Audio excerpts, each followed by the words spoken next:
Do any of you guys remember that Nike commercial from like 10 years ago? The one about how these clones take over the football world because they play so perfectly? Well, believe it or not, this is actually what's happening in Rocket League right now. AI bots who play so perfectly have taken over the game and are currently in the top 100. For higher ranked players, the game is in the most unplayable state it's ever been in. It's gotten so bad that Rocket League, a game that was almost impossible to cheat in a couple of years ago, is now the second most cheated game out there. I don't get how these bots were made, but my guess is they've been machine learning off of each other and now they can literally play the game so perfectly. Similarly to the clone footballers in the Nike commercial, these clankers took over the sport and forced so many players into retirement. Initially it was hyped, but as years passed by, fans lost all interest in the sport. There was no soul, heart, or passion put into these clankers because they were never programmed to play this way. Soon the retired footballers came up with a plan to take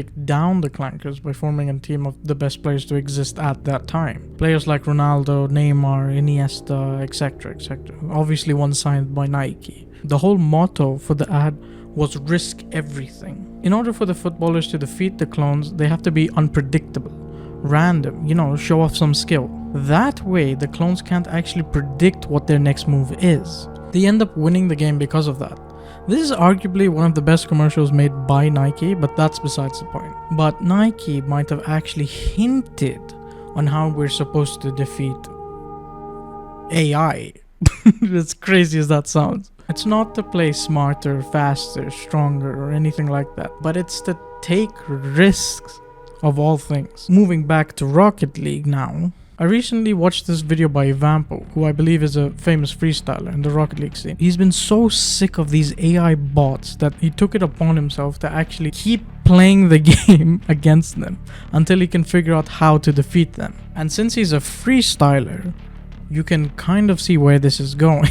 He realized that going for the most risky plays, he's able to outsmart the AI, but if he was to play safe, like how most players play the game, the AI was able to predict everything he would do. Whenever he went up to the ceiling, different options opened up for him. He could have faked the ball, forced a 50, gone for a flip reset, delayed his shot. Like, you instantly unlock like 4 or more different variables, and the AI can't spontaneously figure out what you're doing because it's so random, and so many options open up by you going for this risky mechanical play. And thanks to Evampo's like freestyle roots, he was able to actually defeat the clankers, which is insane to me. I'll put a link in the description if you want to see exactly how he ends up doing it. But it kind of proved Nike's point with that commercial 10 years ago.